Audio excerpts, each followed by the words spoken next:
Thank you for the very warm and generous introduction. And I'm glad to be speaking to all of you on such an important topic. It's one that, as we all know, is all around us these days. I wanted to consider context as well, just immediate context. I was thinking about the World Cup. We were talking about it around our table. Joe, as an Englishman, as usual, is feeling defeated. Shame he's not here for that, but he can watch the tape. And when I was thinking of social justice, I was also thinking of the concept of fairness, and fair play. You heard something in my biography, and the concept of fair play is actually a very, very English concept. In German, I lived in Germany for 3 years. They don't actually have a word for this. They use the word fair play to describe fair play because, again, there's no exact analogy there. And you'll find this in terms of justice is following, of course, the laws or the rules. We'll see this actually in the World Cup in the way that different countries approach the rules. Some nations will regard the spirit of the rules as important to the game, and the English are amongst those. And so there's a certain way of playing which we regard as fair play. And that would, I would say, extend to the Anglosphere in general. Canadians will have the same thing, so will Americans, and it's almost innate. And it seems to me, and this is why I think social justice is so powerful in the Anglosphere, is because there's a connection between not just the rules and the right rules, but actually doing it in the right spirit. And that deals with the heart issue. There's a recognition, probably because of our Puritan heritage, that it's not only having the right rules, but the right heart that's necessary. So the reason why forgiven hearts, I just got this quote from Doug Wilson today, why forgiven hearts gravitate towards forgiveness is because circles are round. And the reason why accusatory hearts gravitate towards accusation is because squares have four corners and angles. It's a new nature. So there's a recognition that the rules don't make for justice, and that really speaks to what Joe was talking about, how justice and charity, justice and mercy meet. Randy quoted that passage from Proverbs that spoke to precisely those two things. So I thought that was an interesting way of reflecting on this, but I wanted to start off with a quotation. This is a quotation from the leader of the Liberal Party of Canada. I quote, "You know, at some point, you are killing life in the fetus in self-defense. Of what? Of the mother's health, or her happiness, or of her social rights, or her privilege as a human being? I think she should have to answer for it and explain. Now, whether it should be to 3 doctors, or to 1 doctor, or to a priest, or a bishop, or to her mother-in-law is a question you might want to argue. You do have a right over your own body. It is your body. But the fetus is not your body. It's someone else's body. And if you kill it, you'll have to explain." Now, that was the leader of the Liberal Party of Canada. His name was Trudeau Sr. This was a quote from 1972 in the Montreal Star. Now, as we know, Pierre Trudeau was responsible for bringing in the laws that struck down the abortion laws that had reigned to that point. He was certainly not what we would regard as pro-life. And yet, when I put this out in social media a few days ago, people said, "Who is this pro-lifer?" I didn't know that Pierre Trudeau was a pro-lifer. These were young people. And I said, "Well, he wasn't." But he said, "Well, he sounds a lot like it." And of course he does in the current climate. Now, I wanted to use it as an illustration to start off because it's clear from his son, who's now the Liberal Party of Canada leader, that the woman doesn't have to answer or explain. It's a right, and apparently also a charter right. And again, remember, Pierre Trudeau was responsible for bringing the Charter of Rights and Freedoms, so it would be surprising to his father, doubtless. And to be liberal now is to deny our parliamentary reps their freedom of conscience. So what we're seeing here is quite a pertinent cultural shift in the space of 42 years on what constitutes conscience and liberty and so forth. Well, all of this is connected to our topic of social justice. In Mark Noll's book, Whatever Happened to Christian Canada, he talked about, and I would recommend that you read this sometime. It's a really nice little tome, very short, not 50 pages. He talks about the fact that Canada, and some of you will remember this well, I'm not quite that old. I was born in 1967, the last time the Leafs won. I missed the English victory in the World Cup. Yeah, get going, says Joe. And he noted that Canada, in comparison to the United States, could, on many measures, be considered to be a more Christian country than the U.S. And yet there's this huge seismic shift that he notes that has happened since then. Why is that? That's one of the things I want to consider today. What is that has brought about this change? We will largely connect it to our sense of social justice and our social system. So where has that come about, and why has it come about? So I've used a few biographical things already. I'm going to continue to go that route because I'm old enough to remember the Cold War, as I think many of you are, and the strong tension I felt in Canada growing up between the communists, the Eastern Bloc, and what was called the free world. And Canada was set somewhere in between that. At least that's how it was. I perceived it as a young man growing up in the 70s and 80s. In the media it was presented. We were somehow in between the two, which is an odd thing when you consider it's presented as communism versus the free world. Really? We're not part of the free world? But I remember that, and I'll speak to why that middle ground was problematic even back then a little later on. But I also remember 1989, the fall of the Berlin Wall. Quite vividly. I was an undergraduate, and I was watching the fall of the Berlin Wall with a friend of mine who was a German, and he was moved by this in a way that obviously I wasn't, because it wasn't my country, and it wasn't divided, and it didn't have quite the same symbolic significance to me that it did to him. And a year later, I was in Germany. I spent 3 years there. And the fellow that I shared accommodation with for 2 full years was from East Germany. He was from Leipzig. He was a surgeon apprentice, and he spoke Russian and Bulgarian in addition to German. He spoke no English. Hard to find these days, but such was the gulf between East and West at that point. And when the Soviet Union and the Eastern Bloc collapsed, it meant that overnight, most of our experiences, the whole world in which we lived in, went with it. The political threat of communism evaporated, just like that. It was extraordinary. And I think there was also a sense, and it's reflected in the writing at the time, the response to it, and I'm going to quote a bit of that in a second here, that the new left of the 60s and 70s had also probably seen its day. It was on a path of decline. The social left, and it was called the new left. If you don't know that term, just Google it, new left. Because communism had clearly failed as a philosophy, and even in academia, where I've really spent my entire life, adult life at any rate, it became increasingly rare to meet someone who actually would call himself a Marxist. It was rare. Although while I was in Germany, one of my friends who was a Russian historian told me that there was an old Marxist in his Russian class who, upon being asked why they were taking Russian, said that he wanted to read Marx in the original, which, they'd been studying for 6 years, and nobody could tell him. He's German. Anyway.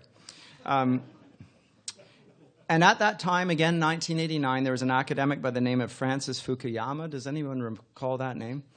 He wrote a very influential essay just after the Berlin Wall fell called The End of History. He followed it up with a book a few years later, The End of History and the Last Man, and he rather triumphalistically, it seemed to me, prophesied that, and I quote here, "What we may be witnessing is not just the end of the Cold War or the passing of a particular period of post-war history, but the end of history as such. That is the end point of mankind's ideological evolution and the universalization of Western liberal democracy as the final form of human government. In 1991, a couple years later, syndicated columnist George Will, who still speaks and writes, he pronounced in Newsweek that the 60s are dead. So again, there was a sense that when communism fell, the new left was going to collapse with it. And politically speaking, that's probably true. As a unified force, that did happen. But the new left never went away. And this is what I want to talk about this afternoon. They remained very active, particularly in the universities. And they radicalized and even metastasized in the form of special interest groups. Rather than being unified, they broke into small parts. And some of their influence, like political correctness, which emerged as a real force in the 80s, was already in evidence before the collapse of the Berlin Wall. But after the collapse of the Berlin Wall, the resistance to communism and the left, they sort of went together. So the fear of the threat of communism is, to some extent, it was a restraint on the thinking, the worldview of what was being pushed through the new left and its ideas up till that point. Once that threat was gone and the political and economic threat had evaporated, the other threats were basically dismissed because I'm afraid that it had come down to a war about economics and politics. And culture was irrelevant. And you can see this in the debates, and you'll recall this if you were old enough in the 80s. It was really it was capitalism versus communism, as if the whole soul of the Western world were caught up in an economic theory, which is already a debasement of the biblical tradition. I mean, it's obviously a part of it, but it's a debasement, it's a narrowing, and it's problematic. And I think that explains to some extent what happens afterwards, but I'll get to that in a bit. But some of the influence of the new left, like this term political correctness, suddenly took off.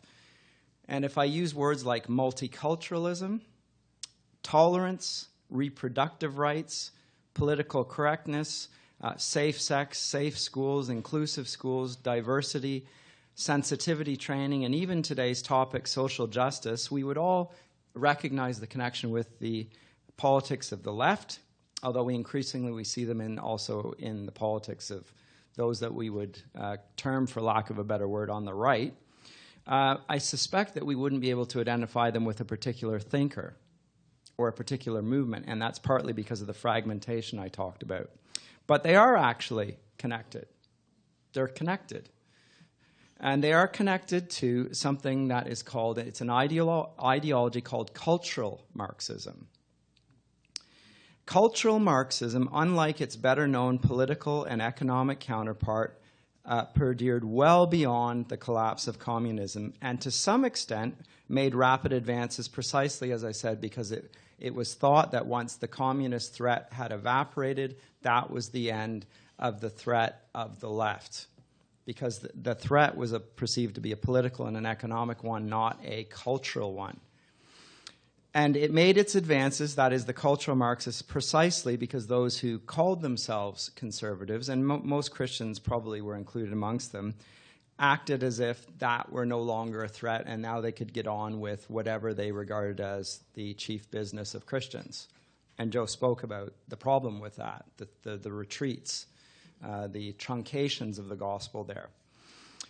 And the reason that it's particularly relevant to the discussion today is that since its inception, that is cultural Marxism, as far back as the end of the First World War, the principal stated aim of cultural Marxism has been the destruction of Western culture, and in particular, all vestiges of the Christian religion, specific, which we have witnessed since the fall of the Berlin Wall.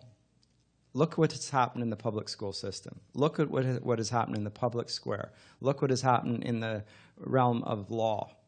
It is turned specifically anti-Christian. You all know this.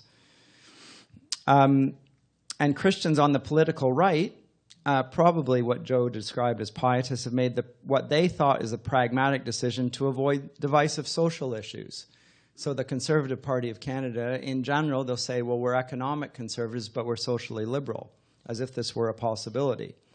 In the name of loving, many Christians are going to do more or less the same thing. Well, we don't agree on economic issues, so financial, but in terms of how we're going to relate to people, we can be soft in the same way, and we want to out-soften the soft left because we want to get you on the economic issues, which is really what the Christian faith is all about. Well, what sort of witness is that to begin with? It just looks like mean-spiritedness, quite frankly. And young people perceive it that way, and we have nothing as Christians to speak to in the cultural and social and personal matters which the gospel speaks clearly to. And yet, probably because of this East-West tension, Christians have lost the plot on this front, I think. And so, by stealth, cultural Marxists have slowly, and now I think almost incontrovertibly, captured our pulpits. And so the emerging church now speaks to the cultural issues that supposedly more orthodox churches will not, and the youth go to them. And the youth go to them. You all recognize this. And the pressure is, I want to speak to the youth. I want to reach the youth for Christ. How am I going to do it? Well, then I'm going to have to adopt the same narrative, the same care and compassion that these people are.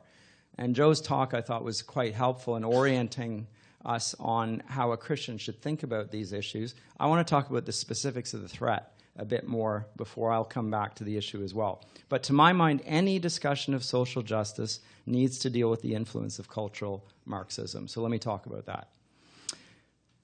Now, as I think most people know, Marx and his followers predicted that the proletariat, that is the working classes, would inevitably revolt and rise up against their masters, seize the means of production through a violent political revolution against the reactionary bourgeoisie as a prelude to creating a more just and equal society. There was an equalization, and the theologian that Joe quoted was a clear Marxist. He saw it as equal on economic terms. And he thought that it would happen when the next pan-European civil war happened, basically.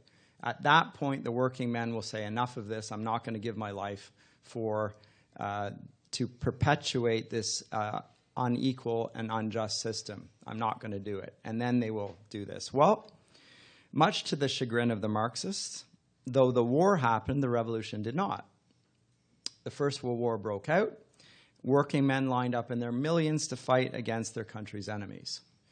And the sole exception, and it was only an exception after the fact, in 1917, in politically backward Russia, not where Marx expected it. He thought it would be England that would move first on this front, that they would seize Marxism as their own. But only in Russia, the Russian Revolution tried to follow Marxism. Because elsewhere the workers simply didn't want it.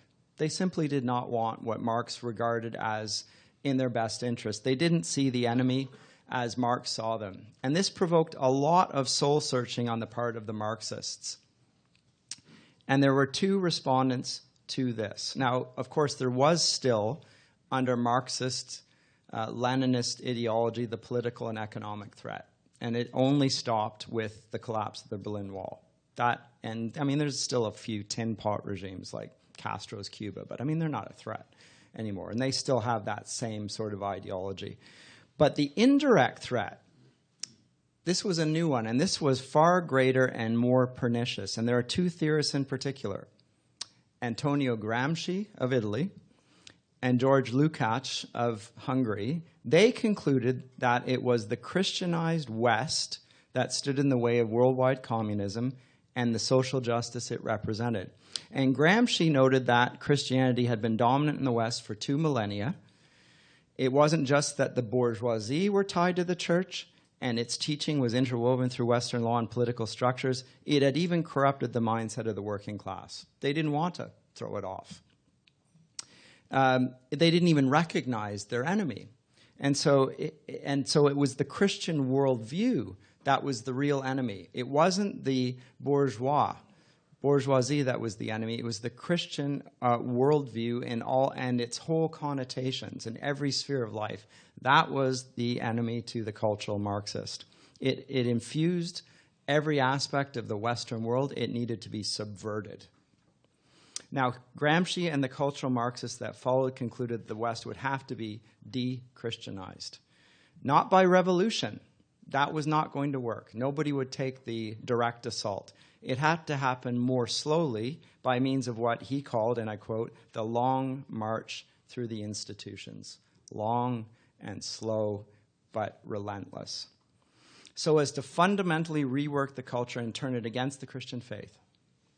Now, according to the cultural Marxists, every formative cultural institution, starting with the traditional family, but also including schools, the media, the arts, civic organizations, the legal profession, the understanding of the academic disciplines in every academic discipline, our whole understanding of what human nature is.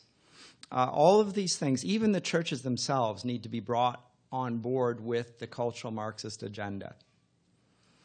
In order for communism to be realized, the Christian roots of the West had to be systematically uprooted and its institutions transformed so that they might realize what Friedrich Nietzsche called the transvaluation of all values. We have to transvaluate all values. So what Christianity exalted must become deplorable. What Christianity deplored must be exalted. It needs to be celebrated with pride. Hint, hint. Furthermore, Marx's proletariat would also have to be reimagined. It wasn't just the working man.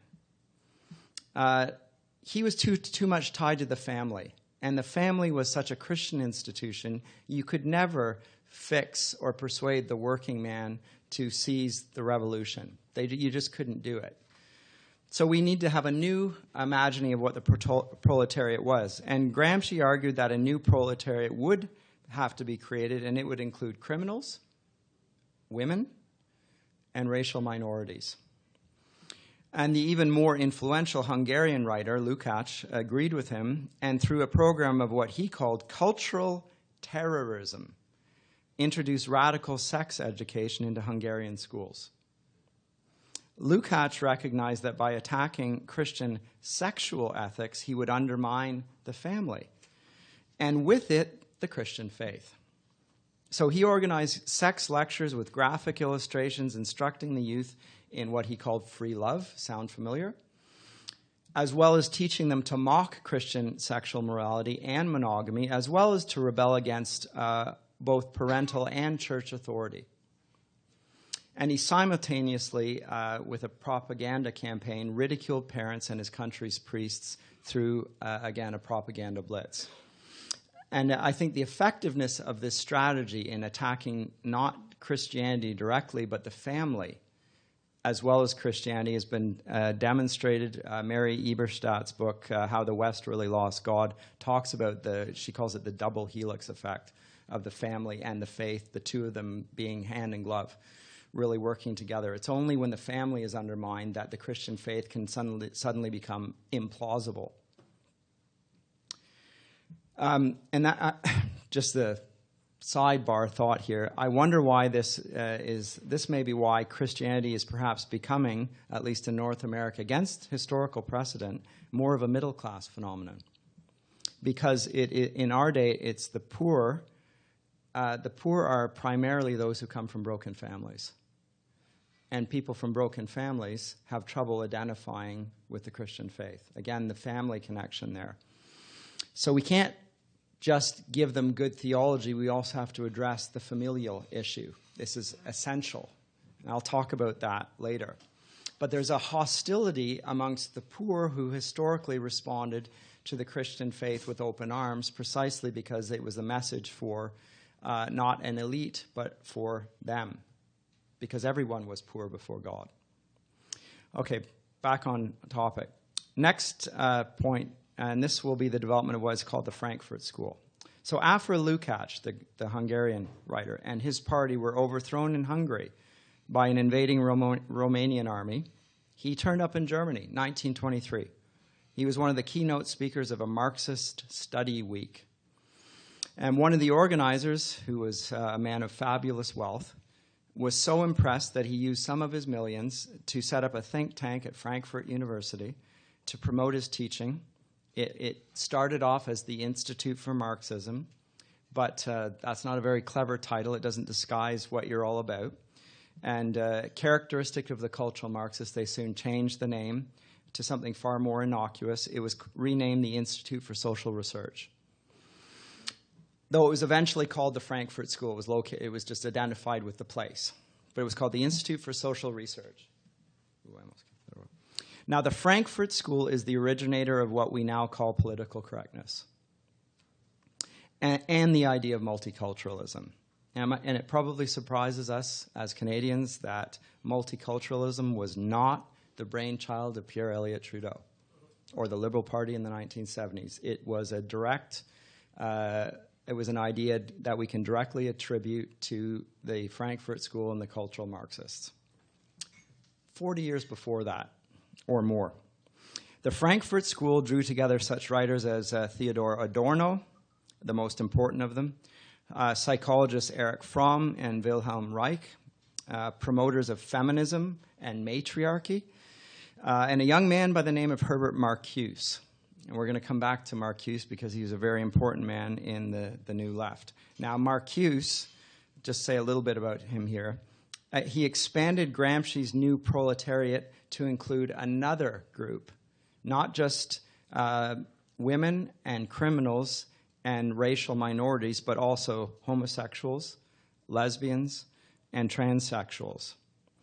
And he adopted Lucac's radical sexual education and cultural terrorism tactics to promote them as well. So it was Marcuse and the Frankfurt School employing Freudian psychology that would pathologize Christian morality, deeming it the cause of phobias, giving us terms like homophobia, which is still used to this day. But the influence of cultural Marxism didn't remain in Germany, and it was thanks once again to a political event. Just as in Italy, where Mussolini had ousted Gramsci, and in Hungary, where the Romanians had ousted Lucac, Adolf Hitler and the Nazi Party ensured the ouster of the Frankfurt School. The majority of members were Jewish in 1933. They were removed from Germany, and they decamped. Where did they decamp to? New York City. So in 1933, the Frankfurt School found its way to New York City, and it started its work there against the Christian West and Christianity in general. And the question that I had on this is, why is this happening? So they started up, and they keep getting pushed to different countries. Now, this is obviously a matter of dispute here. It seems to me that this is the Lord's judgment, but it's a judgment not on the cultural Marxists. It's on the culture where the cultural Marxists go. In other words, the culture of the West had already become superficial in terms of its Christian faith, and now they've been given over from a truth exchange and the worship exchange to the sexual exchange. And so the radical sex agenda is already a product of the departure of people from the faithfulness to the Word of God, which we see in the early 20th century. They have no longer upheld the authority of the Word of God in every area of life. At any rate, with the help of sympathetic individuals at Columbia University, the Frankfurt School relocated, and they brought their agenda with them. They weren't needed in Germany. The Nazis were perfectly adequate to the task of destroying Christian civilization without the cultural Marxists. Thank you very much. They would have done the same thing. They both hated Christian civilization. We didn't need the cultural Marxists there. We'll send them to the United States. Now, most of the school will return to Germany after the war. And after the war, cultural Marxism becomes the unofficial ideology of the Federal Republic. As I say, I lived there from 90 to 93, and the writers that I've just mentioned were on every bookshelf in the university bookshop. I didn't even know who they were at the time, never heard of them, but they were there. But before that happened, before they left to go back to Germany, they made their impact known, and I'm going to deal with it in 4 headings. How did it affect the West in the United States? First of all, in media and the entertainment industries. Now, initially, the Frankfurt School, under Theodor Adorno's leadership, opposed such trivial things as culture and entertainment. This was bourgeois. Why concern ourselves? The revolution is about economic and political. But eventually, under the influence of Walter Benjamin, who's a close friend of Adorno and the leader of the Frankfurt School, Max Horkheimer, Benjamin prevailed upon these gentlemen that actually radio, film, and eventually television could be used to psychologically condition the public to accept the tenets of cultural Marxism. In particular, its views on the family, on authority and its justice, law, race, etc. And both Horkheimer and Adorno spent the entire Second World War in Hollywood, which to this very day is cultural Marxism's most powerful weapon. Look at Hollywood's view on fatherhood. Look at its view on sexuality. Look at its view on race. There's a perpetual stream on gay, all of these issues. It is the way of softening and making psychologically tenable, culturally acceptable, what cultural Marxism wants to promote against the Christian faith. That's the first thing. Secondly, there is something called studies in prejudice. The Frankfurt School also sought to stigmatize Christian culture by defining its expressions on sexual morality, on the views of the family, and on paternal authority as nefarious prejudices. These were prejudices. The traditional view of the family, that's a prejudice. The idea that the father has authority in the family, that's a prejudice. These were attacked through a wide-ranging series of academic studies. Now, the most important contribution to this movement was Theodor Adorno's book, The Authoritarian Personality, written in 1950, which created what he called an F scale that connected traditional Christian views on the family and sexuality to varying degrees of fascism. That's the F scale. Where on the fascist scale do these things lie? And they're all connected to the traditional family and Christian sexuality. If you uphold these things, you are a fascist. So to connect Christianity with fascism is not just implicit, it's explicit in Adorno's work. Now, and to this day, a person who is under the sway of political correctness will very quickly anathematize his or her opponent on matters related to the Christian notion of family, abortion, sexual ethics, by accusing them of being fascists. Go straight to it. Where's the connection? There's the connection. That's the connection right there. And most of these people who are attacking Christians as fascists have never read Adorno or heard of him. But his idea and the connection between Christianity and fascism has become so accepted and ingrained that people automatically revert to it. So that's the second point. Third point, critical theory. You heard I'm an English prof. I teach literary theory, among other things. And one aspect of literary theory is something called critical theory. Now, critical theory is the Frankfurt School, basically. This is, again, probably well known to us, but not in connection to cultural Marxism. The purpose of critical theory isn't to develop discernment, which historically it would have been in the logocentric tradition of the West. To critique is to discern. To cultivate the critical mind is to be able to distinguish truth from falsehood. But Adorno's critical theory is not trying to develop discernment, the distinction between right and wrong. Critical theory has one sole aim, and that is to attack Western culture and to negate it. It doesn't tell you what it's in favor. It never defines what it proposes. It simply defines what it is up against. Joe and I regularly encounter this in the positions of our opponents on the culture wars programs we're on. They're on the attack. If you push back, they have nothing to defend. They propose nothing other than that we all get along and, be more inclusive and tolerant. And, that list of words that I cited at the outset, that's what we are moving towards. But we're on the tack against a very specific position. Well, this is the tactics of the critical theory. And it underlies the academic approach taken by virtually every university in the Western world, including Christian universities, because Christians have failed to see how much cultural Marxism has infected their disciplines. And it subjects critical theory subjects every traditional institution, beginning with the family, to unremitting criticism and assault in order to bring it down. And you'll recognize it in terms of the departments that it has spawned: cultural studies, women's studies, Aboriginal studies, African American studies, LGBT studies, post-colonial studies, etc., etc. Now, note all of these studies are a very specific identity group branch of the humanities. They, by their very definition, deny a common humanity. Right? So they are in actually even their definition an assault on the humanities and the idea of a common truth and a common law and a common God and a common good, by their very definition.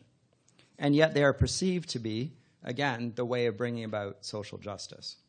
And these are the primary instruments of social justice. So political correctness is particularly strong in these areas of study, which, as I say, don't actually study.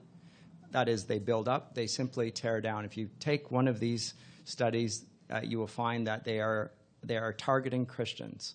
If you're a Christian in one of these areas of study, you will find that you are under attack. So if your children are going into one of these, you know what to expect. You'll find it actually in every area of study, but these in particular, that's their sole raison d'etre. And the products of these studies, the people, are almost invariably marked by implacable anger and hostility towards the West in general and Christendom in particular, and anyone that represents it, even a mom. The children that have gone through this will turn upon their parents as if they were fascists. Brainwashing. So that was the third point, critical theory. Fourth one, domination. Marx had argued that history is economically determined. He was a materialist. Those who own the means of production have the power, and they determine the course of society. But the Frankfurt School, the cultural Marxists, in accordance with their reimagining of precisely who constituted the proletariat, remember it included the feminists and the criminals and different races and sexual minorities as it's presented now, rather than sexual deviance as it would have been perceived then, argued that history was determined by identity groups. So whichever group, whether male or female, black or white, religious or irreligious, gay or straight, was in a position of social approval, had by virtue of that fact dominance over the other groups. Just simply by virtue of the fact that this position was approved of, that meant that they dominated and therefore crushed the other groups. Now, this is not a historical judgment. It's simply an assertion, again, in line with critical theory and everything that went before it. So all forms of traditional authority were in their sights, thus illegitimate. Criminals were, by virtue of their condemnation, good. Their judges, bad. Simply by virtue of their position as an identity group in society. They were structural oppressors. Structural oppressors. I'm going to get to this in your diagram in a second. Now, the Frankfurt School was particularly influential in passing on this form of teaching into the public school system because it dovetailed so effectively with the influence of the progressivist educator John Dewey. And I've written about Dewey's influence on public education in an early installment of Jubilee magazine. Dewey taught that it was irrelevant if children were taught specific skills or facts. It didn't matter what they were taught. What mattered was how they were taught. In fact, to be educated for the future, they needed to be schooled not in what was, but what might become, what could be. To give them specific content would be grounding them in the past. We needed to prepare them for the future. What mattered was that they were well-adjusted. They had to be well-adjusted individuals. They had to be open-minded. That was the outcome of it. There was a book back in the 80s called What Happened to... What was it? What Happened to the American Mind? Closing of the American Mind. Alan Bloom, which I read at the time. He talks about the culture of openness. That's the only value that he could find amongst his students that they would espouse openly, is open-mindedness. This is being well-adjusted. They've been trained to be well-adjusted. They have no morals. They have no virtue, but they are open-minded, which they think is the soul of virtue. Now, this made them this public system of education promulgated by Dewey in the public system since the 19th century. And remember, most Christians, and probably most of you in this room, went through the public system. You've been infected by this, and you're open to cultural Marxism precisely because we value being open-minded, tolerant, multicultural, inclusive as the virtue, and particularly the Canadian virtue. The Canadian virtue. So once this is your mindset, it makes you ripe for the cultural Marxists who simply reversed what the right attitudes were on certain questions. What does it mean to be well-adjusted? Well, now it means being open to the LGBT agenda. That's what open-minded means. In other words, the precise opposite of what it had been not 20 years before. Wasn't even on the radar in the 70s or the 80s. In fact, in the gay community, they weren't pushing for gay marriage 20 years ago. No one. This is because of something, and I've got a diagram which I've asked to be handed around. It's the wheel of oppression. This is the direct, it's a diagrammatic presentation of the what I'm talking about here, the structural power, so privilege, power, access, and resources, and how they are connected with certain groups. The closer you are to the center here, the greater access you have to privilege and power and resources and so forth. So if you're white, male, wealthy, speak English, you're able-bodied, and you're Protestant and heterosexual, you are an abuser. You are, by virtue of these things, you are an oppressor of the first order. You don't actually have to commit an act which makes you guilty. You already are guilty by virtue of the fact that you are these things. Now, if you're guilty and we're after social justice, how can we eradicate the guilt except by removing you from that position? That's how we bring about social justice. And if you look at the outside of this, people with mental disabilities at the bottom, moving right, who are foreign-born, not English speakers, on welfare, intersex. I don't even know what that means. I've forgotten. Native American, queer, or pansexual, having sex with everything and anything, and are either Hindu, Muslim, that might shock you a bit, or Buddhist, then you are also the most structurally oppressed peoples. Now, this is obviously not a historical judgment. It's not even a rational one. It is an attempt of the cultural left to replace the cultural center, namely Protestant Christianity or Catholicism. They're closely allied there, with its opposite. So what's on the outside needs to be brought into the middle and vice versa. And that is how we bring about structural justice, because we have a structural guilt. Now, part of this is that there is a cultural determinism that comes with this. This is the product of Darwinism. In these people's thinking, man is an animal without a soul, and his nature is determined by his skin color or his sexual preferences. There's no moral nature there. There's no choice. There's no freedom. It's just you're determined by your physical characteristics. And so it emphasizes as well group rights over individual rights. It will speak of minorities, but it ignores the ultimate minority, which is the individual. You and I are the most vulnerable. Actually, the infant in its mother's womb is the most vulnerable person of all. But that is an individual. That is an individual, whereas the women's rights are seen as a group, as a collective, and therefore their rights are upheld and promoted. And furthermore, what characterizes this is that immediate action is needed, not just agreement with the tenets of cultural Marxism. This view needs to be subverted, and it has to be done so immediately, because there is no divine justice. We can't wait for justice to be done by God in the end. We can't wait for the laws to change things.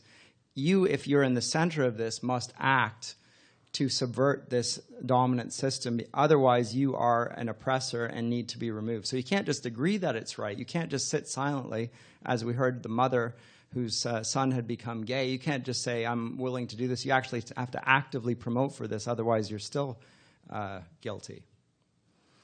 So there's an activism, compulsion, a social compulsion, which we're all feeling as Christians throughout the West now. And finally, there's a politics of guilt and pity. This is the more theological point here. Having thrown off the significance of Christ's atonement for all people, for all sinners, the guilt doesn't go away. They still have a sense of guilt. It needs to be dealt with. And how do they do this? Well, they either do it sadistically by putting it on Christians. They're going to be the scapegoat, or the Christian past, or the West. That's going to be the sadistic. So we're going to basically eradicate, airbrush our entire cultural memory. If you study about the history of Canada, you probably study as much about Aboriginal studies as you do about Canadian history. Not that it's not a part of it, but it becomes almost the focal point of it. So you either sadistically go after the Christians and the West, or you do it masochistically and you apply it to yourself. And this is what Christians are more likely to do. They feel the sense of guilt. They know they can't scapegoat others. They're not going to throw stones. What they're going to do is flagellate themselves and feel guilty and feel the necessity in the name of social justice to embrace all the causes of the oppressed. And who are the oppressed? Well, we've just seen who the oppressed are. They're all the people on the outside of the circle. And if you look at the Christian left, you will see that they embrace everything gravitating towards the outside of this circle. Well, in the 1960s, I don't know how much time I've got here. As I said, many of the Frankfurt School returned to Frankfurt after the war. One person stayed behind of significance, Herbert Marcuse, the most important figure of the New Left. His genius was in translating his more opaque colleagues' concepts into language that Americans could understand. Because the jargon of the Adorno and stuff like that is pretty opaque, as in general German writing is. But Marcuse had a gift of translating, and he did so. He put their theories into it. Now, his chief work was entitled Eros and Civilization, hybrid of Marxist and Freudian teaching, which maintained that a new paradise where there was only play and no work could only be created if we, quote, liberated non-procreative eros through what he called, quote, polymorphous perversity. Again, sexual licentiousness. He destigmatized every sexual expression except that of heterosexual marital relations, which he stigmatized. And again, you can see this in Hollywood, on TV. Marital relations are joyless, sexless. Those outside marriage are joyful, fulfilling, etc., over and over. And increasingly so, it's those who are not even heterosexual in relations, but all manner of things. It happens very slowly because it takes time for people to adapt to the change. If you do it too quickly, there's a backlash. Every once in a while, the cultural Marxists overstep the mark, try to bring things in too quickly. They get knocked back. That doesn't mean they're going away. They're coming back there. It's just you moved a little quickly there, son. Just slow down. We'll be there eventually.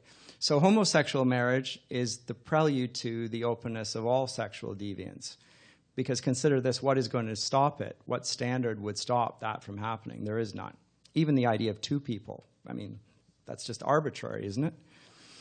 So he has created a whole new class of victim group, the sexual deviant. And he allied them to the blacks and the feminists to pose a potent coalition, because now he can identify it with real injustice, slavery, which Christians abolished, incidentally, the women's rights movements, which women were actually, and Christians were strongly involved with as well, and Christians agreed with. But now he's connected the gay rights movement with both the abolitionist movement of slavery and the women's rights movement, and now they see themselves as one and the same. It's a coalition. It's the new coalition. And it is Marcuse who also branded the term tolerance from its traditional definition of a political virtue, of tolerating those with whom we disagree, which is only possible, by the way, in the context of Christianity, and its doctrine of the limited though real authority of the state, the church and the family, to what he called, and this is his phrase, liberating tolerance. Liberating tolerance entailed a sort of Orwellian doublespeak. It meant agreement with the cultural Marxists. If you agreed with them, you were tolerant. If you disagreed with them, then you were intolerant. That's what it means now. The intolerance of tolerance. Well, actually, it's very tolerant of everything except one thing, and that's Christianity. You've noted this. It's been well documented. And their opponents, of course, this is the left, and their opponents, that is Christians, are on the right. It doesn't matter which political party you are. Even if you've always voted NDP and you're Christian, you are now on the right if you identify with Christianity, because Christianity is on the right, whether you realize it or not. And the left-right dichotomy is essential because to anathematize their opponents as unreasonable and wicked in their motivations, they have to connect them with the fascists of Nazi Germany. Recall my earlier comment. Irrespective of how different an American Baptist who believed in the limitations of the state might be from their alleged ally, the fascists in Nazi Germany who think the state should be running everything. And it was Marcuse and his acolytes who would have most influenced Pierre Trudeau and brought about the transformation of Canada in the 60s and 70s that I discussed at the outset of this talk. And the long march through the institutions since that time, such that Trudeau Jr. would be so far left of his father that his father wouldn't recognize, but that's the long, slow march of the left. And note that we go from somebody who sounds fairly reasonable in our context, Trudeau Sr., to somebody now who, again, says to be a Liberal Party member, you can't have freedom of conscience, but you can represent your constituency in the parliament. I mean, there are contradictions all over the place. Canadians, the reason that this has hit a sort of a bum note is because he's pushed things a little bit too far, a little too quickly. But the question is, has he pushed it too far? And at the moment, he's not getting a political backlash, so maybe he hasn't. Maybe he hasn't. All the more worrying. And it was Marcuse that prepared the ground for Michel Foucault, who I've talked about in my article, Plastic Sexuality, and the radical sex agenda that's now going directly into the public education policy of every school in Ontario. Every school. Every publicly funded school. Yeah. Now, there are all sorts of illustrations of this in action, but we can see it. Let me give a couple because they'll come immediately in mind, and then I want to talk about a response. So you'll know this in the U.S., they're tended to be run by states. It's far more of a state-governed system than in Canada, where it's more federally governed. In the States, there have been referenda where people have passed defense of marriage acts, right? By popular consent, and usually strongly so. And 6 Democrat, I don't actually have a political position here, but it's started to ally itself very much Republican, Democrat, or conservative, so that there is no middle anymore. You're one or the other. It's become that way in our day. 6 Democrat attorneys general have refused to defend bans on same-sex marriage, although it's the law, and that's what the Attorney General is there to do. And the Attorney General, Eric Holder, has actually said, and I quote here, state attorneys are not obligated to defend laws that they believe are discriminatory. That they believe are discriminatory. What happened to equality before the law and everyone under the law?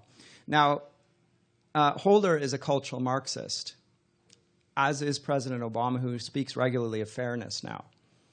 He is a cultural Marxist. And again, the degree of how far you're willing to go is just depending on the temperature and mood of the time, but it will just keep going. What they have in common is an opposition to Christian morality, to the law of God in particular, to the idea that justice and mercy are found in Jesus Christ and Him alone and His atonement. So they have to bring about atonement, and they're going to do it by coercion. So you can do it with the IRS probes and so forth. We see the same thing in this country in the Trinity Western case. The very same thing. This is reading from Mark Penninga from ARPA. He was commenting on this, that the definition of marriage was changed in 2005 to legalize same-sex marriage. And he comments and says this: what was considered binding by the law only 9 years ago now makes one unfit for practicing law. At least according to 77% of the lawyers who voted this week. He's talking about the BC College. And what's more, and this is a fantastic point, the 2005 Civil Marriage Act went so far as to say, quote, nothing in this act affects the guarantee of freedom of conscience and religion, and in particular, the freedom of members of religious groups to hold and declare their religious beliefs, end quote. Now, the lawyers of this country would be sworn to uphold that law. That was their oath. Now they're going to defy their own oath because it seems right to them. How can the legal system act in accordance with the law, in accordance with justice, when they're willing to contradict their own stated beliefs that were only 9 years ago established? So in the TWU case, where once again the education, you know this, 13 years ago, they were allowed to have a school which educated teachers, College of Teachers. It was opposed at the time. It went all the way to the Supreme Court. The Supreme Court found on their side. There's been teachers trained by TWU ever since that time. Have there been, here's the question, have there actually been people who've come out of that who have persecuted the people that allegedly they persecute? If they were, then we would hear about it. We haven't heard about it. The opposition here is not to actual acts of injustice, it's to the structural injustice of having Christians in the position of being able to accredit people.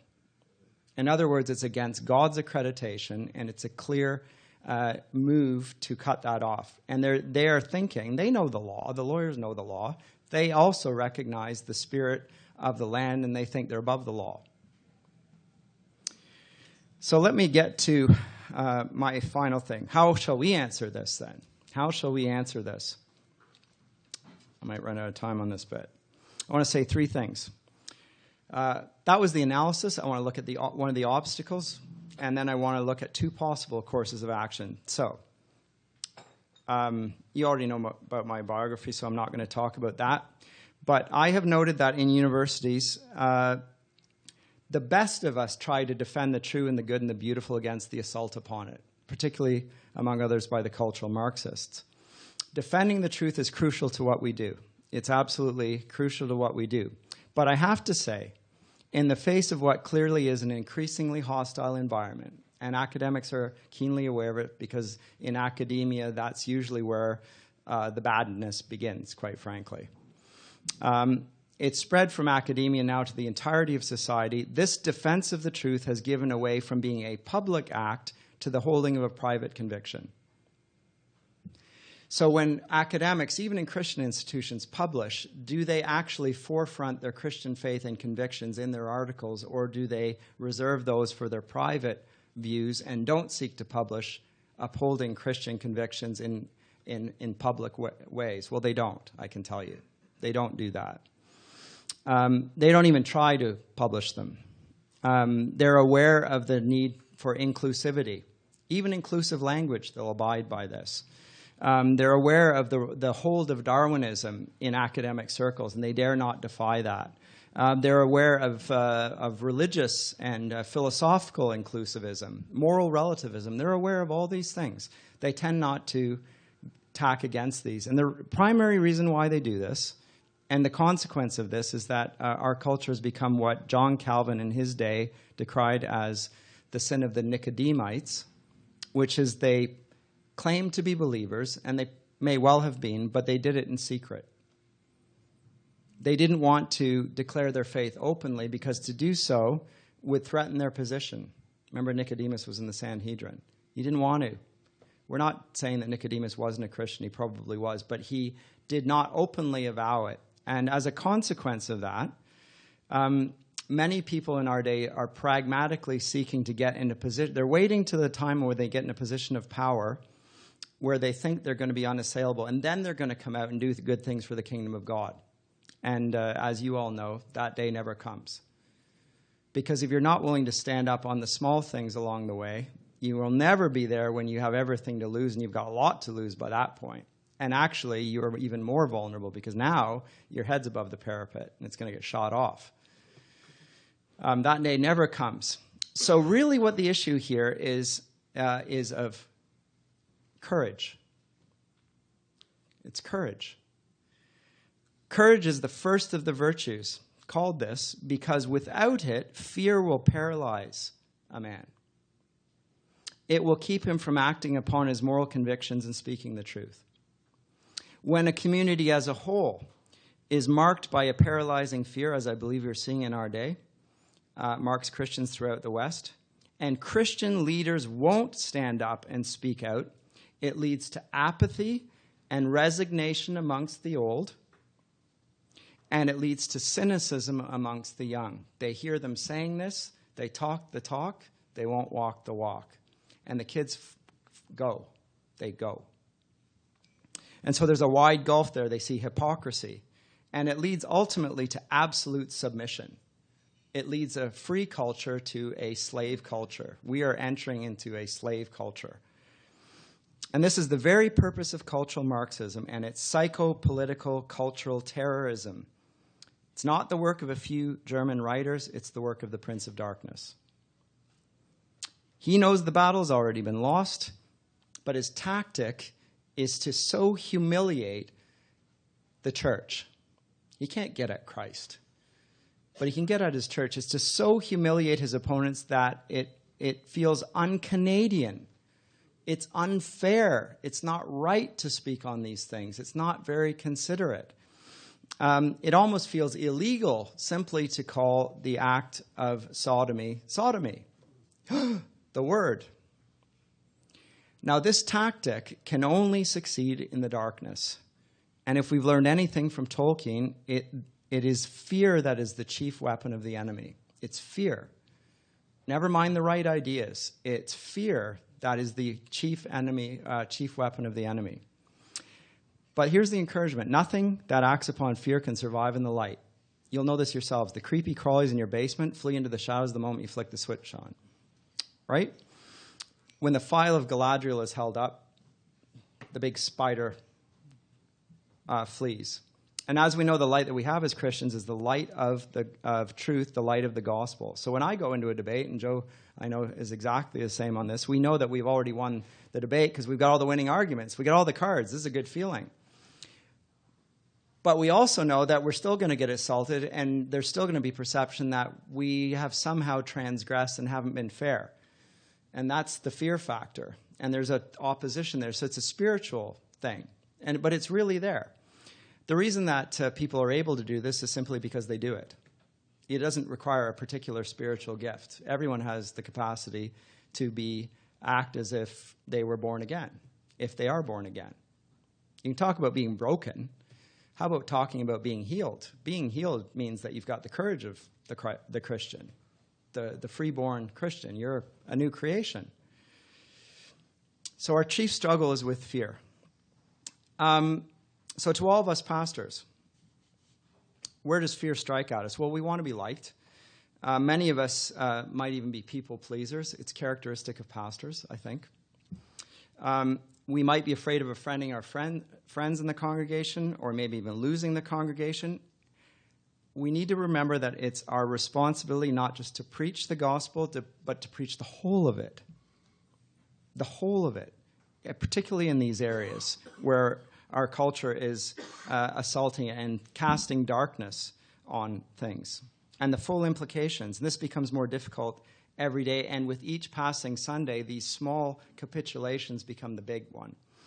On the side of our congregations, what's their fear? Well, their fear is that their working lives are caught up in all of the things that I've just talked about, their family lives, everything. They might be working in the public school system. They might be working in social services, in the legal system, perhaps in the government themselves. Their friends and family have been caught up in this. So they've been overrun by cultural Marxism. The lines are behind them. They are now behind enemy lines, and they know it. To stand up for Christ in that context is to get mowed down. If you do this in the public square, you'll just lose your job. Maybe you ought to do this. I've said this here before, that teachers ought to maybe consider, if they're put to that, and this is soon to be put to the people of Ontario in the public school system, where is your allegiance? So this is the first possibility in terms of a solution here. We can stand against this as a strategy. You can say individually, I'm going to speak out against this. You know the consequence of it is you're just going to get shot down. To stay in the institutions, to try and recapture them, to be salt and light within them, I think is a losing game now. So what's the alternative then? Because I think running at a machine gun nest is ridiculous and does not honor Christ per se. It's just stupid. So what is another strategy? Well, we can separate ourselves and our families from the institutions the cultural Marxists control, and build new institutions for ourselves, create Christian entertainment, create Christian schools, create Christian governance structures, a legal system. We've started up, you heard Randy and Joe mention the Westminster Classical Christian Academy. And we're not going to use the Ontario curriculum. More people need to do this. Recognize that this isn't just an option, it's a necessity. There is no alternative other than getting mowed down. Or capitulating, in which case you'll have someone else to answer to, and not me. Again, Christian courts of arbitration, Christian social welfare agencies. Jenny Forbes has something called Safe Families for Children. It's an attempt to keep families together. Again, a way of battling the cultural Marxists. These things to me seem entirely tenable and a way of providing a genuine, healthy alternative. When people look to this, they will see light. And when they see the light, their own fears will be dealt with, because people who are not Christians are terrified by everything. They will see people who are strong and brave and standing with whole and healthy families who love one another, and that will win people to the gospel. I'm done. Thank you very much.